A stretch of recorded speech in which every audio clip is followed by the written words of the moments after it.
жаңағы үйдегі жеңгеміз жеңге болып кетті. Ағамыз аға болып кетті. Қазір Ақтауға келсем мен бір үйім бар деп келе беретін болдым да. Қысқаша сол бәке.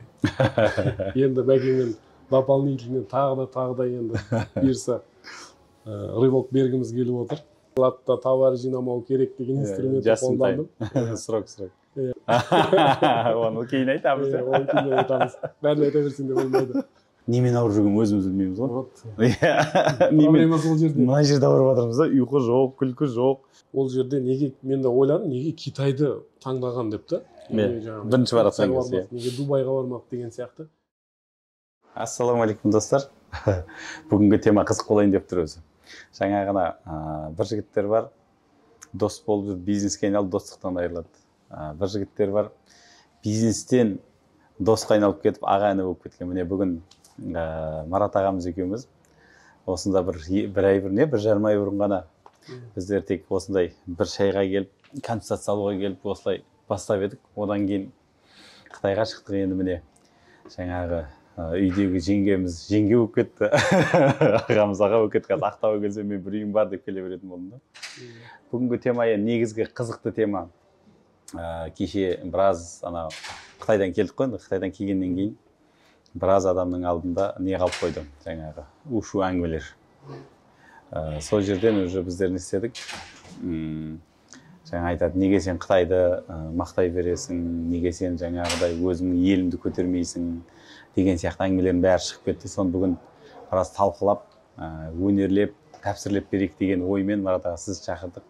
Марат аға бізбен бірге кеше Қытайда бірге болдық. Бұл кісілер отбасылық бизнес, отбасы екеуі бірге болды. Біраз енді өзіңіз таныстырып кетіңіз, Марат аға. Менің атым Марат болады. 12 жылдан бері кәсіптемін. Аксессуар, телефон, сервис деген сияқты. Сонымен айналысып жүргенім біраз болды. Қысқаша сол бәке.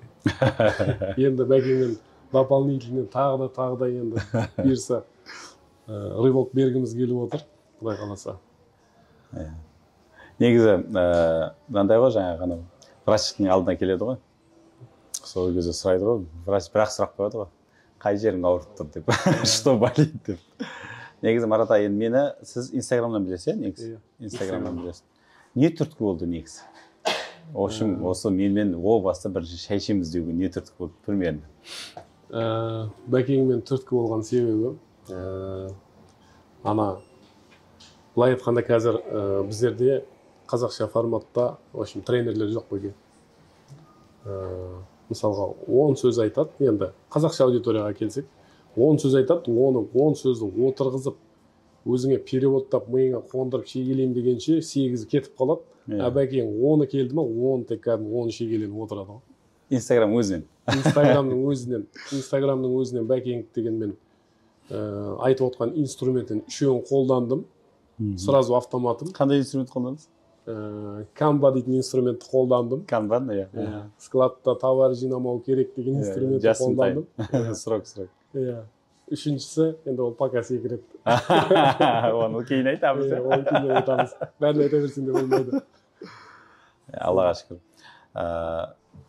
Кеше біз енді Қытайға баратын алдында бір кездесіп, 2 рет, 3 рет шай іштік біз, Қытайдың алдында 3 рет шай іштік. Қытайға барып келгеннен кейін көкейдегі сұрақты шеше алдыңыз ба?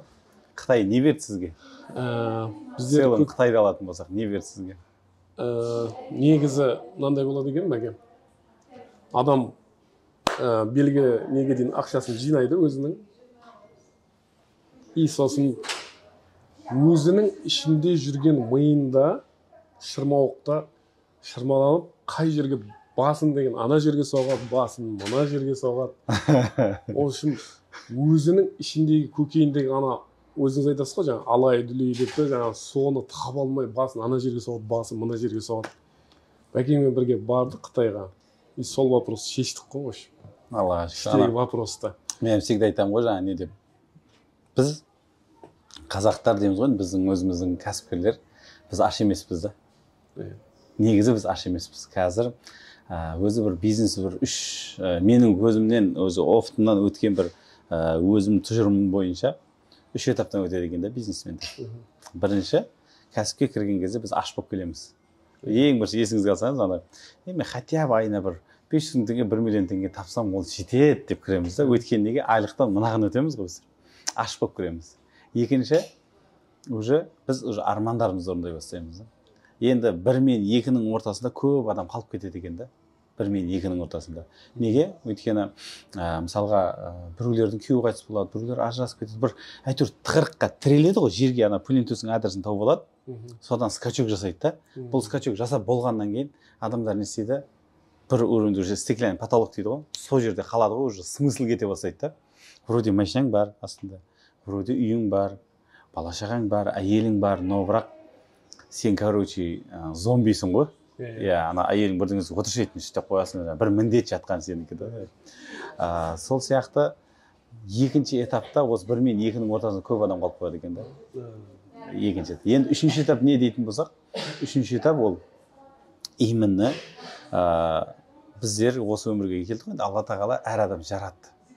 Біз енді бір 30-35-ке дейін, 40-қа дейін біз сұрай береді екенбіз, маған берші, машина берші, үй берші, әйел берші, бала берші, денсаулық берші.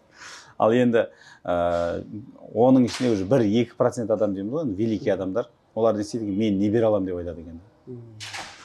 Ол енді екінші этапта үшінші этапқа өтетін уровеньдеміз да. Мысалға кеше енді Алланың қалауымен сіздер уже екінші этапқа өтіп кеттіңіздер ме? Кеше 15 күн болды ғой келгенімізге Қытайдан.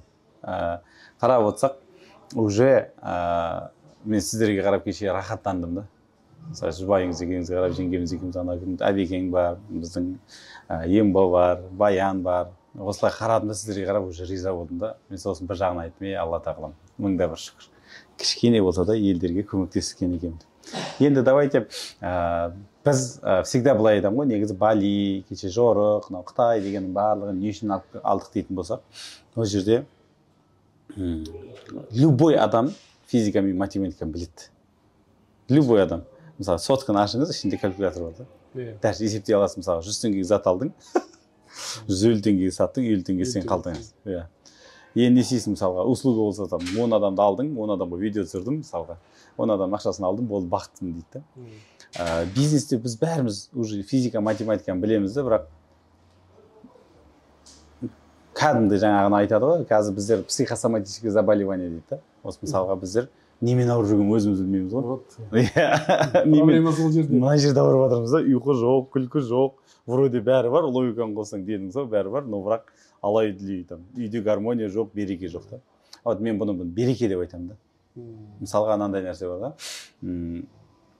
Біреулер 50 мың теңге, 100 мың теңге ақшамен үй салып жатады да. А біреулер 10 миллион ақшамен қарыз өтеді да.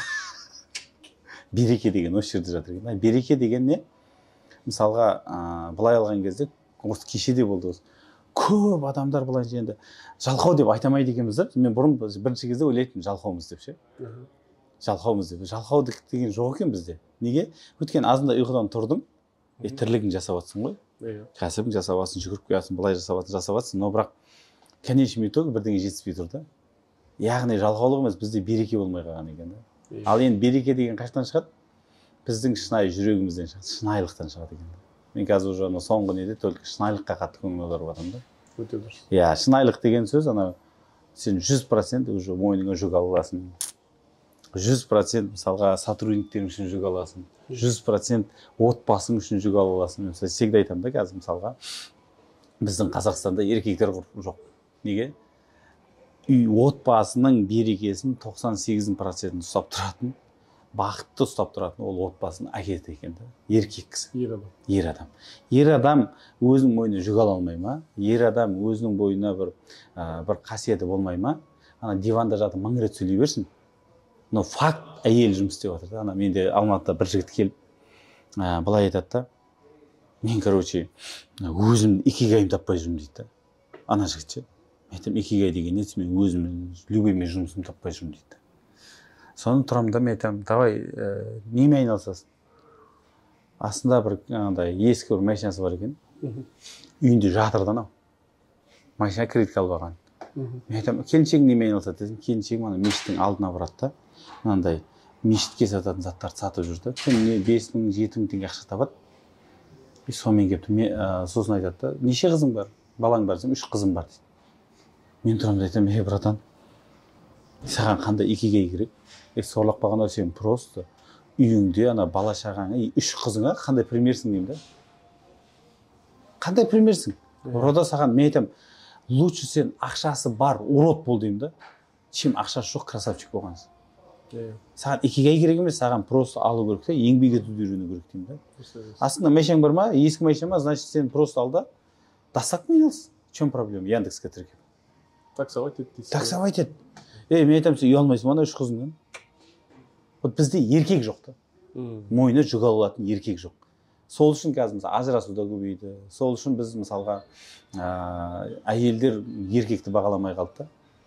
Айтпақшы, кеше сіздерге осы Қытайға барған кезде риза болғанмын. Марат аға бізде Қытайда біздің әкеміз болды. Ол шын. Өйткені неге? Қамқорлық деген высший крыша. Сұрақтың шешімін шешем деп барды да. Еще ол Марат аға, сіз өзіңізбен бірге 3 досыңыз алып бардыңыз. 3 досы келіншегін ертіп барды да. Өйткені неге? Уже бірден көрінді да. Мен ғана өсуім ол өтірік әңгіме. Сонымен не керек? Қытайға да барып келдік та. Қытайдан енді бірінші жаңа бағана әңгіменің басын айтып отырдық қой, бірінші біздер адамның жүрегін аштық. Жүрегі ашылғаннан кейін инструменттер кете береді.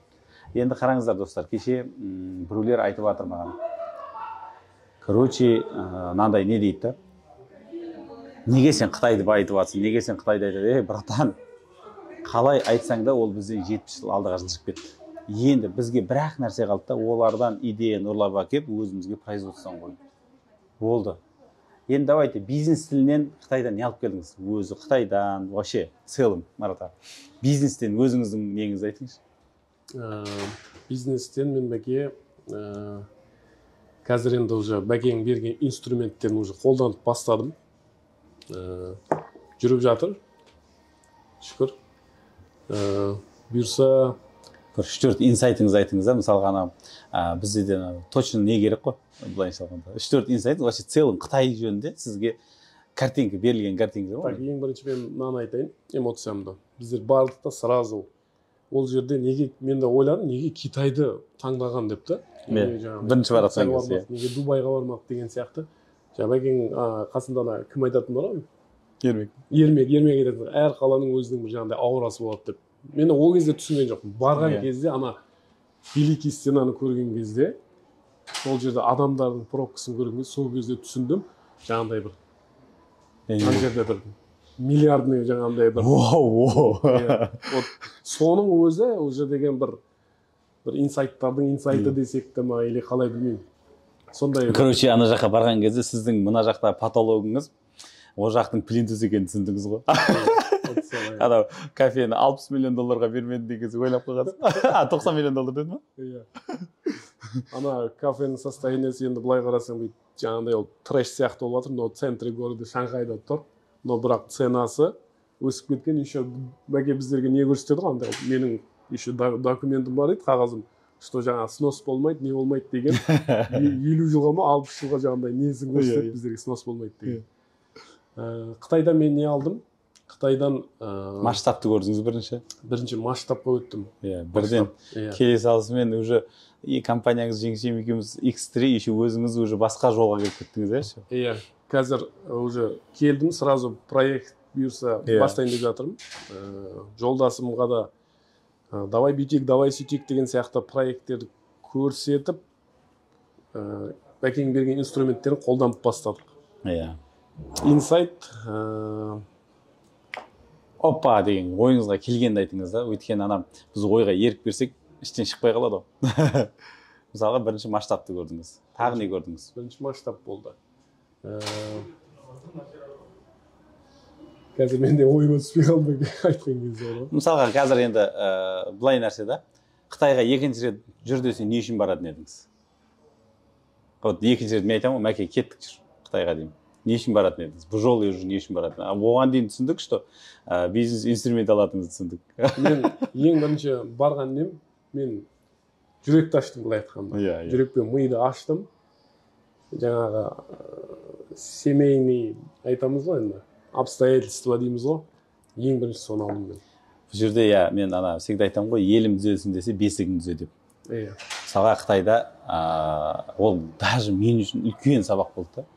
Қытайлықтар бірінші отбасыға келеді, есіңізде ме? Отбасыға келеді, үлкен адамға, үлкендеріне бизнес ашады, екіншісіне бизнес жасайды, енді екінші салатта қалғандарына бизнес жасайды. Бірінші қытайлықтар семейный бизнес жасайды. Сосын семейный бизнес құрылғаннан кейін оны әлемдікке шығара бастайды. Вот бірінші біз мысалға орда біздің қазақтар айта береді ғой жаңағы елім түзегім келсе бесігің түзе деп. Бірақ бізде сөз ретінде қалқан, ол даже сөздің өзі ұмытылып кетті да. Ол жақта олар бірінші бесігін түзейді, сосын елін түзейді, сосын әлемге шығып кетіп жатыр да. Вот сол жерде мысалға біздер соның құндылығын нақталдық енді. Осы орада енді о жағынан бізге баға болған жоқ қой. Инсайт еске түсті.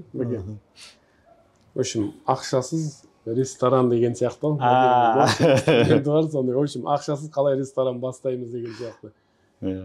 И сол жерде біздер түсіндік, что ақшасыз да любой бизнесті бастауға болады деген. Бізде қазір жаңағыдай қателесеміз ғой, мысалы ақша керек, таныс керек, көке керек. В общем, саған постоянно бір жан-жағында бір ұстап тұратын, бір сені бір қолдап не істеп жіберетін бір адам керек деген сияқты да. Ол сізді бастау болады. Самый главный адамға захотеть да. Болды. Ана мысалға мынандай нәрсе, біздің қазіргі миымыздың 0,5% ғана жұмыс жасап тұр да. 1% жұмыс жасамайды екен да. Ал енді хотя біз 3% миды қоссақ, автоматом бізде уже любой кәсіптің жолы ашылады да. Болды. Любой кәсіп, мысалға біз өзіңіз көрдіңіз, Қытайдың ішінен мен 3 бизнес ашылды да сол кез. 3 бизнес ашылды. 3 бизнестің екеуіне әлі бір тиын ақша салған жоқпын да, бірақ ол ашылып кетті. Өйткені неге? Біз бірінші любой бизнес бірінші идеядан туылады. Любой бизнес бірінші идеядан туылады, сосын барып ақшасы кетеді. Ал біз не істейміз? Бірінші ақшаны іздейміз да. Кредит алуды іздейміз, қазір государстводан программаларды алуды іздейміз, инвестор іздейміз да. Содан кейін тұрамыз да, ақша келді, идея өз жұмыс істемей қалды. Не істейсіз? Ақша жоғалады, қайтадан кәсіпке кіріп кетеміз да. Сондықтан да сеніңіздер, сенбеңіздер, бұл жерде любой бизнес ақшасыз басталған бизнес ол берекелі бизнес. Сразу айтайын. Ақшасыз басталған бизнес ол берекелі бизнес. Ақша бірінші сурет сатып көріңіз, суретке адам ақша төледі ме, содан кейін продукцияны алып бастайсыз, грубо говоря. Дальше, содан кейін не істеді? Так, ұмытып қалдым. Былайша алған кезде, достар, негізгі вообще басты мәселе қалай болды? Басты мәселе, мысалы, қазір бізде 99% Қазақстандағы кәсіпкерлер вроде ішінде логикасын қосса бәрін біліп тұр. Бизнес қалай жасау керек, қалай масштабқа шығу керек, қалай X2, X3 жасау керек, бәрін біліп тұр математикамен. Бірақ соған шаг жасаған сайын, что-то ол болмай. Бірінші не істейміз о жақтан? Бірінші сіздің жүрегіңізді ашып береміз. Самый главный. Вообще ең түбірін табамыз да, любой ошибканың түбірін табамыз. Одан кейін бизнестің инструменттерін береміз де, одан кейін біздер Қытайдың ішінде, мысалға, анау базарларында қалай жұмыс жасайды, вообще маркетингін аламыз. Одан бөлек олардың культурасымен бізге қалай жұмыс істеуге болады. Мысалға, бизнестің тілінде форсайт деген нәрсе бар да, взгляд из будущего. 5 жылдан кейін компания қайда тұру керек, 10 жылдан кейін компания қайда тұру керек, 20 жылдан кейін қайда отырсың. Ал енді сол форсайтты білгің келсе, мысалға, мен бұрын Қызылордада тұрған кезде Алматыдан барып идея алатынмын да. Енді қазір Алматыда отырамыз, Қытайдан барып идея алып жатырмыз. Ертең уже Европадан идея аламыз. Яғни не? Сіз басқа біздің еліміздің алдынан шығып кеткен елдер бар ғой, сол елде барып идея алып келсеңіз, автоматом сіз өсіп кетесіз. Бизнес өзі, мен всегда айтамын ғой, 3 нәрседен тұрады. География, тарих, конвертация. География деген бізде, мысалға, сен бір аксессуармен айналысып жатсыз, соның отаны қай жерде? Қытайда ма? Қытайға барасыз, қарайсыз. Енді ол тарихын аласыз. Бұл тарих қайдан шықты? Мынандай жолмен шықты. Сөйтіп әкелесіз де, өзіңізден әкелесіз де, ақша сабасыз. Конвертация деген сол. Егер де мысалға сіз қазір мысалы идея таппай жүрсеңіз, немесе бір жұмысыңыз бар, но бірақ алдыға жылжи алмай жатсаңыз, немесе бір вроде бәрін түсініп тұрсыз, но бірақ сіздің саудаңыз төмен болса, біз негізі сол Қытайға сол үшін алып кетеміз адамдарды. Неге шетел деп алатын болсақ, мен просто 2014-те сіздерге берген инструменттің 2014-те алдым да, алғаш рет. Бірақ оны мен Қырғызстаннан алдым да, шетелден. Сол кезде түсіндім да, оказывается, адам мынау қаланың ішінде отырған кезде басы үй жақта тұрады, денесі мына жерде отырады. Сол жерде не істейді?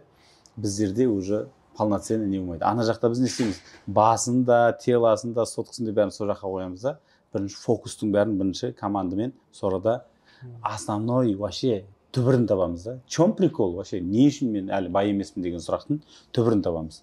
Екінші, содан кейін барып инструмент береміз. Үшінші, сол нарықта жүрген, нарықта болып жатқан кәдімгі бизнестерді аламыз да. Мына бизнес былай жасалады, мына бизнес былай жасалады, мына бизнес былай жасалады, мына бизнес мысалға Ю қаласында арладыңыз бар мысалға. Бүкіл заводтың 70 мың заводтың ортасында отыр да. Орда выставканың бәрін аралады. Былай қарай 8 километр да. Біз бір күнде аралап жүрген жоқпыз оны. 8 километр базар тұр да былайынан.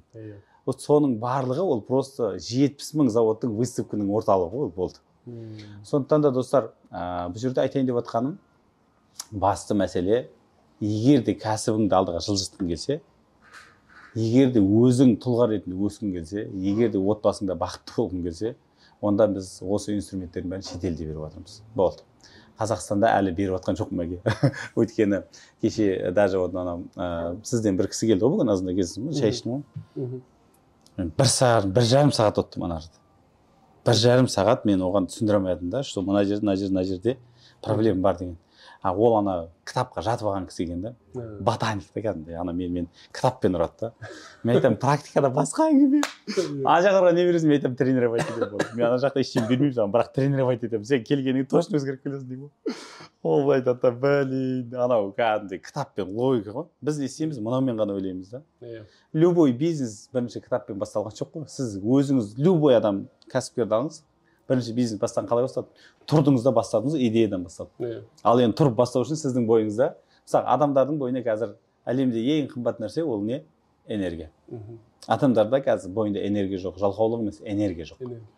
Энергия қай кезде жоғалады адам бойында? Бірінші, денсаулығың кеткен кезде, мысалы ковидтің кезінде сен бизнес ойлай алдың ба? Вообще. Өміріңді сақтау үшін жұмыс жасадың ғой. Екінші, энергия қай кезде жоғалады? Сенің үлкен мақсатың жоғалған кез. Ал енді мақсат деген не өзі? Вообще біздер мақсат деп анау бірден Голливудты аламыз да. А на самом деле мақсат сен, анарда бір кіші айтып еді, менің оказывается мақсатым, сіздің жеңгем ғой, оказывается менің мақсатым балдарыма тұлға болып, пример болып, балдарының бір тұлға шығару екен да. Сол кезде мен компаниямда бәрі өсіп кетеді екен дейді. Сол үшін де біздер не істедік, біз мақсатты басқа жақтан іздеп жүрміз. Сондықтан да достар, бүгінгі кішігірім әңгімеміздің барлығы вообще Қытай неге деген әңгіме да. Айтпақшы, мынандай нәрсе да, біз осы арада айтып кетейінші. Не үшін Қытайда жүрсін дейтін болсаңыз, біз ол жақтан идея ұрлау үшін жүрміз. Идеяны ұрлап, мен сіздерге көрсетіп беремін. Мына Қазақстанға келіп, мынандай производствоны ашуға болады. Мынандай нәрселерді істеуге болады. Мысалға даже элементарно бір нәрсе. Скотчты біз рулондап әкелсек, арзанға келеді екенбіз да. Оған просто мына жақтан аппаратына келсең, мына кесумен кесетін аппаратын ғана келсең, мына жақта сіз автоматтың скотчтың несі болып аласыз, дистрибьютор болып аласыз. Немесе микроволновка, біздер микроволновка ана жақта ауа келеді. Мынадай. Іші пустой. Іші пустой. А біз не істеп жатырмыз, заводтарға айтып жатырмыз, сен маған шашып бер, мына жақтан мен сборка жасаймын. Уже производство ашылып жатыр. Яғни уже ертең біз не істейміз, производство ашылып бастады ма, микроволновканың производство ашылады, скотчтың ана производство, сборканың производство ашылып бастасын. Сосын не істейміз, соның ішіне деталіне кіре бастаймыз. Мысалға, может, біз вообще тоқты өзіміз шығара алатын шығармыз. Мысалға, трансформатор заводтан аламыз. Значит, ана жақ айтамыз, микроволновка без провод жібер дейміз. Спиральді өзіміз істеуіміз мүмкін. Сөйтеміз де не істейміз, полноценно уже сізде даже завод болып кетеді. Дамый бастайды. Дамый бастайды. Сондықтан да біз ол жақтан бір идеяны аламыз да, не істейміз, Қазақстанға келіп құрамыз. Сіздер арқылы. Қазақстанда уже не істейміз, ол уже дамый бастайды да былайынан. Біз мысалға осы кезде қандай производство келдік? Фри шығаратын завод әкелдік уже Қазақстанға. Бір күнде сағатына 6 тонна фри шығарып береді. Алматыда бір сутканың объемы, бір суткаде 57 тонна фри сатылады екен. Енді есепте, сол завод келді мысалы. Одан кейін вендинг аппараттар. Вендинг аппараттар не істеп жатырмыз? Сіз мысалға магазиніңіз болсын, басқа мысалға кафеңіз болсын, сіз уже адамсыз жұмыс жасауға болады. Вендинг аппарат қойып қоясың, адамдар келеді, несін алып кете береді. Сондықтан да достар, Қытай бізге просто идея беретін орталық. Қытайға біз жұмыс жасайын деп жатқан жоқпыз. Біз просто олардың идеясын алып, хотя бы еліміздің производствосын көтеріп отырып, халқымызға, елімізге үлкен жұмыс орнын беру. Сондықтан да бүгінгі күніміз осымен аяқталды. Марат аға, сізге Алла разы болсын. Біздің барша әңгімеміз тек әшейін әңгімелесіп, толық сұхбатты сіздер мына жақтан түсініп алып, не үшін қалай екендігін. Мен қазақтың баласымын. Мен көк тудың астында өскен баламын. Бірақ сол көк тудың өсуіне мен мейлінше атсалсам. Сондықтан да достар, сіздер мені қате түсінбеңіздер. Бар болғаны о жақтың идеясын бізге қойып, елімізді, жерімізді көтеру болды. Мұрат ағалар разы болсын сізге. Рахмет көп-көп. Уақытыңызды бөліп, ішкі жан дүниеңізбен бөлісіп жатқаныңызға. Сізге рахмет. Рахмет.